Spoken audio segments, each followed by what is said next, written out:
All right, let's go out to Allie Bauman and Alice Gaynor live outside federal court in Lower Manhattan. And I know, Alice, you were in the courtroom. Yeah, that's right. So Mary and Cindy, Alice just came out of the courtroom here. We were going through your notes as you were inside the courthouse, taking notes of what was going on in that pretty stunning arraignment. So walk us through the moment when Nicolas Maduro walked into the courtroom. Right. So when he walked in, he was actually saying hello to the journalists gathered in the gallery. At one point, I believe he said Happy New Year. And if you remember that video the White House released from his so-called perp walk at DEA headquarters, he had also said Happy New Year to those agents as well. So he was there. His wife was there. They were wearing similar outfits, I guess you could call them. He was wearing bright orange sneakers. His feet appeared to be shackled, tan pants. He had an orange V-neck jumpsuit top underneath and a navy blue top over that. He had his mustache, his gray hair, and both were wearing headphones because they were speaking to the judge through an interpreter. So right away, the judge started asking questions. He wanted to know basic questions. Are you Nicolas Maduro Moros? And right then, he started going off on a bit of a rant. And it was hard to hear the interpreter. She was not near the microphone, but basically he was saying, I'm the president of Venezuela. I was captured in my home in Caracas. And at one point, the judge had to cut him off and say, there'll be a time and place for that. That's not what we're here for today. I just want to know, are you who I'm asking you, who you are? Are you Nicolas Maduro Moros? And he said, yes, I am. Same question was posed to his wife. Both entered pleas of not guilty. And we actually ran through all of this twice, not clear why. But I want to read you a quote. Maduro actually had said, I'm innocent. I'm not guilty. I'm a decent man. I am still president of my country. And he was also asked if he understood his rights. The judge was reading him his rights. He had said, I was not aware of those, but you're reading to me now. I understand. Towards the end of the court proceeding, both were asked, did you understand the interpreters today? They said, we understand. And Maduro said, actually, I understand. And I was taking a lot of notes. I'm concerned about those notes. I want to make sure they're private and they're mine. And, those are his notes. I did observe him quite often hunched over reading papers. Not sure if it was a copy of the indictment in front of him, but he was taking notes throughout the entire proceeding. And when he was leaving, he gathered up his papers, his notebook, and he was walking out with marshals. He did turn to the gallery and he appeared to say something to them. He might have said something to the effect of, I've been kidnapped and I'm still the president there. So the next court date will be March 17th. The defense was asked if they were able to come up with a date for a motion schedule. And they said, well, we can't do that yet. The discovery in this case, the evidence is so voluminous, we need time to go through it. Prosecutors had no issue with that. So next time we will see them in court is March 17th. There was no bail application yet, but we anticipate in the future that one will be filed. So both of them remain in custody and they were led away. Well, Alice, excellent reporting inside the courthouse there. What was your impression of Nicolas Maduro's demeanor as he was inside court? I mean, just, a few days ago, he was in a palace in Venezuela. Now he's sitting here in the courthouse in Lower Manhattan. How did he appear to you? He appeared defiant in some of what we could hear the translator, what the interpreter was saying through the translation. Again, he was saying, I was captured, I'm a political prisoner. Some of the things he was saying, he said, I am president of Venezuela. So normally when you're asked to enter a plea, you just enter either not guilty or guilty, but he seemed to go on a rant 2 separate times, and the judge had to say, again, time and place for that, not right now. So there were some things he wanted to say, but he was a defendant, and as such, they remained at the defense table. There were no outbursts outside of those rants that the judge did cut off. Now, you've covered so many arraignments here at the federal courthouse. This is obviously a very different type of arraignment, but did it seem like a different type of arraignment to you, or did it seem like arraignments you've seen many times before? I'll tell you what, when I was just walking out of the courthouse, there are a lot of DEA agents over there and U.S. Marshals as well. One thing I want to point out, the marshals, before the defendants entered the courtroom, they were checking under the chair, under the table. They always do that before someone enters, but leaving the courthouse now, it's impressive just the sheer amount of DEA agents that were in that lobby over there. So that is what I would say is different. Otherwise, we say it all the time. People who enter this courthouse, they are treated just like any other defendant. Security may be different, but in the way they're spoken to in the courtroom, I mean, there's one set of rules. There's the rule of law for everybody, and so that's what happened in that courtroom. It was as if it was any other defendant. Really interesting stuff. Alice Gaynor, thank you so much. We'll have much more at 5 and 6 for now. Mary and Cindy, back to you. Thank you very much. Yeah, we were listening to your wrap-up just now, and Ali, I know earlier in your reporting you were mentioning arraignments are usually quick, and that's true. This one was about 30 minutes long, so about what we expected it to be, because again, they were not yet arguing for bail. They said that they may put in a bail application in the future, but for now, they did not place one today, which is why you're watching them take him back to MDC as well as his wife as well. They're going back to the Metropolitan Detention Center in Brooklyn. And it was interesting because we seemed to go through everything twice, Ali, in court. Not exactly sure why. You had two co-defendants there, Maduro and his wife? It might be because Maduro started going on this rant and the judge had to cut him off, so a lot was said. So I don't know if that's why the judge went back later and said, okay, let's arraign, even though both had already entered not guilty pleas. We heard them go through it yet again. Maduro said a lot in that courtroom, which during an arraignment, typically you're just asked, who are you? Are you the person we're asking you? You know, you enter your plea. He went on two different rants where the judge had to cut him off and say, hey, there's going to be a time and place for that now. I just want to know, are you the person I'm asking you? Are you Nicolas Maduro Moros? And he said, I am. Eventually, his wife, Cilia Flores, was asked the same thing. She also mentioned that she started to go on a little bit of a rant and say, I'm the first lady of Venezuela. And the judge also cut her off and said, again, we will do this at another time. This is just, you know, an arraignment. They'll be back in court March 17th. So again, the whole thing took about 30 minutes. The judge also asked him, you know, do you understand your rights? Have you been read your rights before?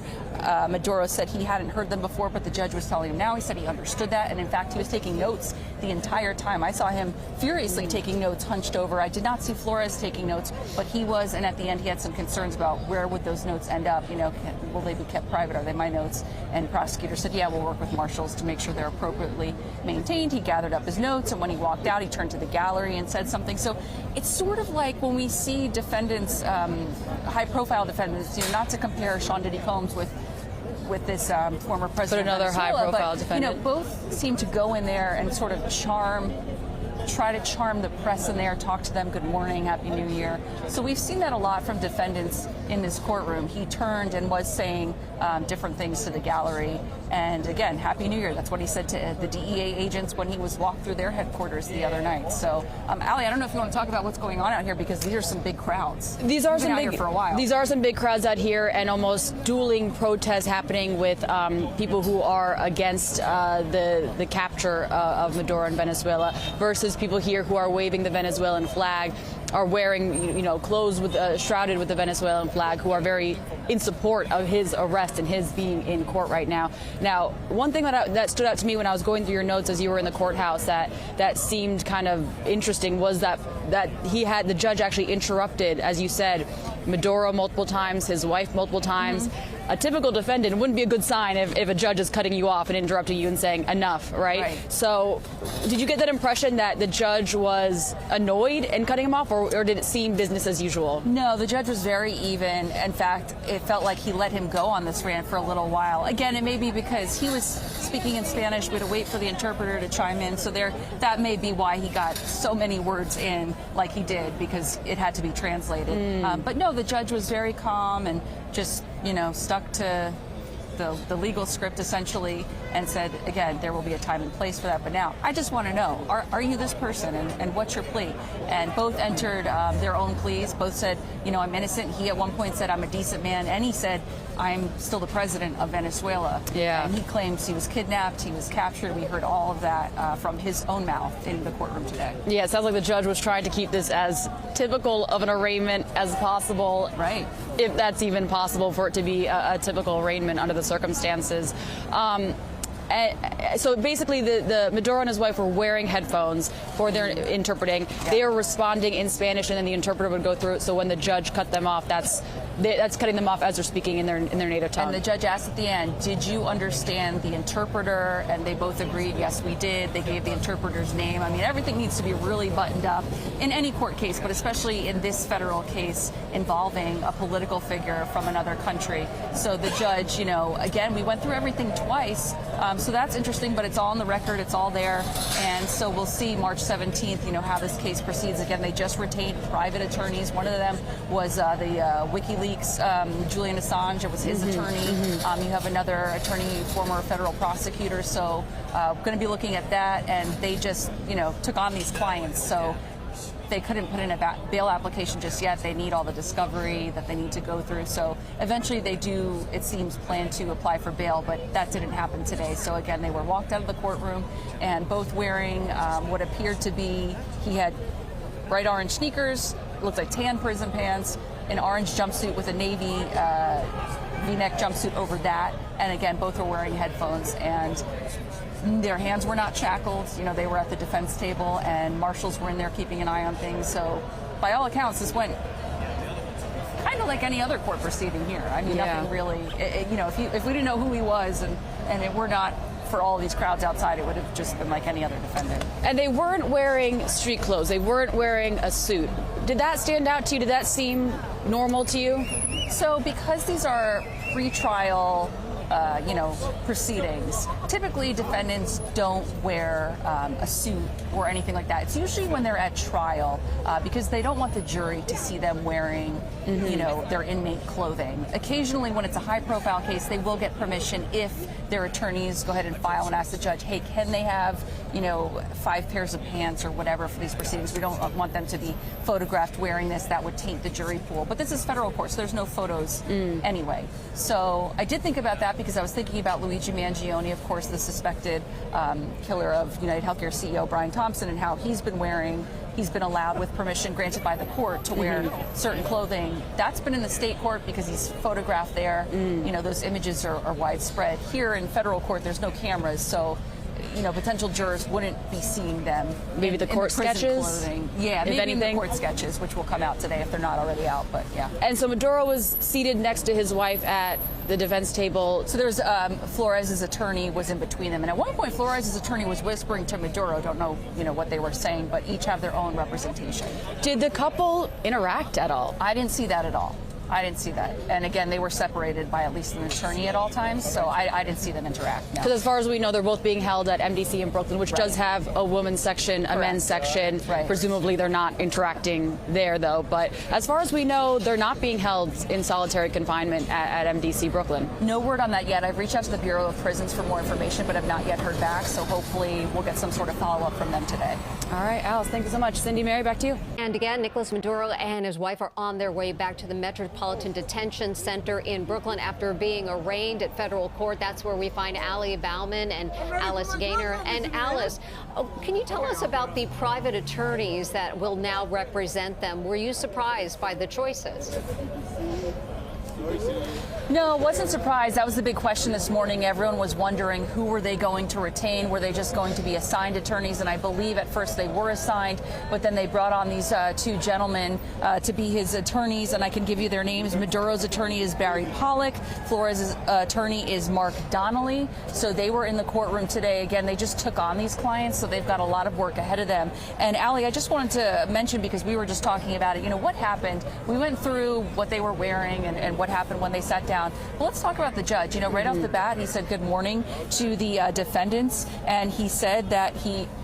Oh, sorry, thought somebody was off to the side trying to get our attention. And he said, my job in these pretrial proceedings is to ensure this is a fair trial and fair proceedings. That's my job, and that's my intent. He went on to summarize the indictment, and he asked Maduro and Flores, have you read the indictment yet? And they said, we haven't, but we want to do that privately. So the judge first just summarized the charges. As we know, there's 4 counts, narco-terrorism conspiracy from on or about 1999 to 2025. He said they knowingly conspired with others, intentionally providing to organizations engaged in terrorist activity in violation of U.S. Code. Count 2, cocaine importation conspiracy. Again, they didn't go specifically into the details of the indictment because both defendants waived a reading of that in the courtroom. That would have taken some time. The other counts, of course, possession of machine guns and destructive devices, conspiracy to possess machine guns and destructive devices. Maduro, throughout all this, taking notes. We don't know what those notes said. He was very protective of the notes towards the end. And again, right away, the first question the judge asked "Are you Nicolas Maduro Moros?" And right away, Maduro said in Spanish quite a bit. Hard to hear the interpreter. She was away from the microphone. But what we could hear was that he said he's the president of Venezuela and that he was captured at his home. The judge cut him off and said, at this point, only want to know, are you Nicolas Maduro Moros? To which he said, I am Nicolas Maduro Moros. Again, he waived that reading of the indictment. He said, after the judge read him his rights, I did not know of these rights. Your Honor is informing me of them now. And through the interpreter, he said, I'm innocent. I'm not guilty. I'm a decent man. I am still president of my country. And Ali, as we were talking about, during an arraignment, we usually just hear either you're going to enter a plea of guilty or not guilty.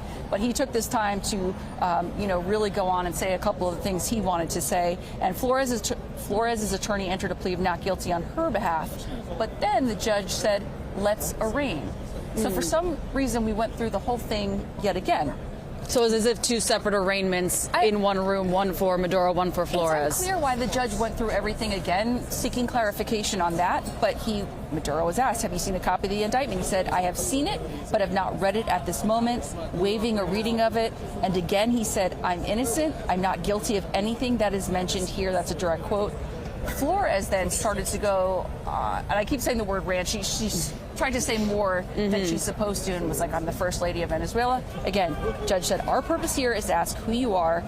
The attorney gave her a summary of the indictment, but she also had not read the exact details. She did not want that read in court as well. Maduro was told he has the right to remain silent. Of course, anything said can be used against you. Both of them said, I understood. I hear what you're saying. Flores said, quote, I am not guilty, completely innocent. The judge asked for the date and time of arrest, and this is what prosecutors said. They said Maduro and his wife entered U.S. military custody at 11:30 a.m. January 3rd, 2026. They were transported by police to SDNY landing at 4:31 p.m. on January 3rd. We know, Ali, you were there at DEA headquarters on Saturday. Do you want to talk about that experience at all? Because I was actually in traffic on the West Side Highway. I had just been at the Metropolitan Detention Center, was coming back to the broadcast center. It was a dead stop traffic on the West Side because he was brought to that heliport right over there. Yes, we were actually on like two different sides of the avenue almost, where I was outside DEA headquarters, which is in Chelsea on 11th Avenue. You were on the West Side Highway, so just on the other side of the building there, essentially. And we got there. As soon as the helicopter touched down in Manhattan, now this was Saturday, as soon as the helicopter touched down in Manhattan, that is from coming back from Stewart Airport, that is when I think they froze that entire zone. They froze the street that we were on. It appears that they froze the West Side Highway that you were on. So cars could not be getting through. And then, I mean, it was a huge, motorcade of cars coming through, vehicles coming through, heavily armored. They had the Bearcat vehicle, which is that almost military grade truck. It looks like armored truck getting through and driving right into the DEA headquarters garage there, which is a pretty unassuming building. There really isn't any signage. You wouldn't know it was DEA headquarters unless you knew it was. And they were in there for maybe about an hour or so before the Bearcat then came back out, and that was when he was brought back to the helipad and flown back or flown over to Brooklyn.